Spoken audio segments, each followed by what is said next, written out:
Day 100, we made it. So first of all, I just want to say Cody is out of town, so it's just going to be me on the vlogs for the entire week. Yay! Should be fun. But I also just took a look at the footage, and this is footage that I filmed back on Thursday. It's the recipe for the pumpkin cream cheese snickerdoodles. And for some reason, I feel like I'm missing like 3 clips, and I have no idea what happened to them. So there are about 3 clips in the beginning that say, that should have said to mix the dry ingredients, which is, let me see if I can remember this, it's 3 3/4 of flour, I want to say like 2 teaspoons of baking powder, cinnamon, nutmeg, and salt. And I don't remember the exact measurements for those. Once I find them, I will let you know. If you can't tell, Griffin decided she was going to walk on my lap. And that's it, but otherwise, here's the recipe for the pumpkin cookie snickerdoodles. I am going to edit this and then get ready for an interview tomorrow, which I will talk about on camera tomorrow. Okay, so then the next part of this, you're going to need sugar, brown sugar, and butter. For the butter, it's going to be a cup of butter, technically room temperature, but I always find it's a lot easier if I just melt it. Then you're going to have a 1/2 cup of brown sugar and a cup of white sugar. And you're going to put it all in your handy dandy mixer. So you're going to blend it for about 2 to 3 minutes until it's fluffy. And if you end up melting the whole thing, it's not going to be super fluffy. It's going to look a little bit more like what I did, but I think it still works pretty well. So then the next ingredients that we need to put in are our pumpkin, the vanilla extract, and a large egg. So that's going to be 3/4 of a cup of pumpkin, 1 large egg, and 2 teaspoons of vanilla extract. Alright, and that is it with the pumpkin and vanilla and egg. And then after this, we just have to slowly start adding our dry ingredients. And of course, as you add the dry ingredients, it's going to start becoming more doughy. Alright, so after it's all said and done, that is what the dough looks like. And then we have to put it in the refrigerator and chill it for an hour. Alright, so then the next thing you need to do is the filling.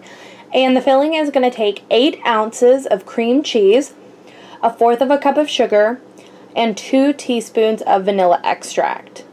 Now, if you want to transfer the cookie dough into the mixer bowl, or you have an extra mixer bowl, go for it. Unfortunately, I don't have either of those, so I just whisk it together in a regular bowl.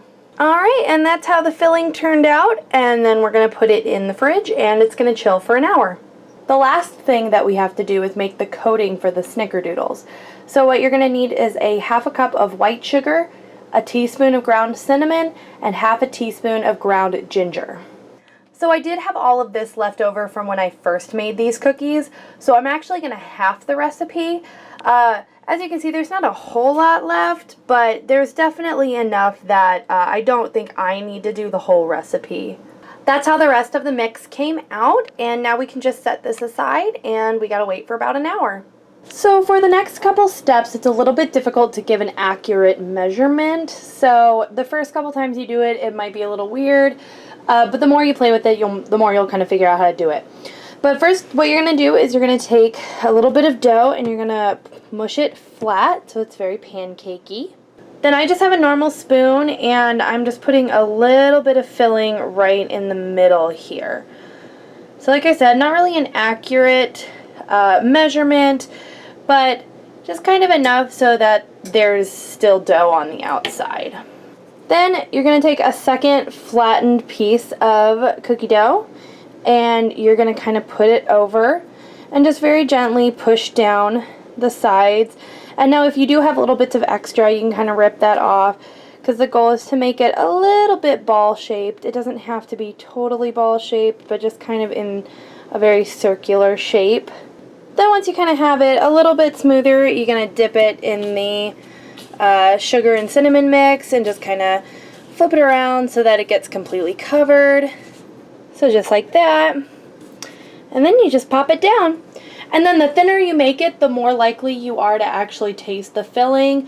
But that can be kind of hard to figure out exactly what the shape and thinness should be when you're first doing this. Because I know when I first did it, it's mostly dough.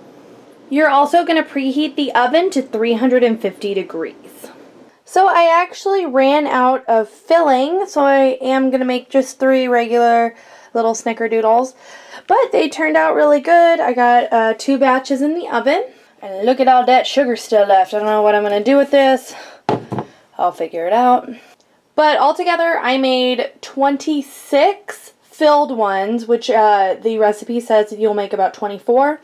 And so 26 filled ones and then 3 on the side. So I made a total of 29 cookies. Woo! And they're looking really good, and really fluffy. So hopefully they turn out well.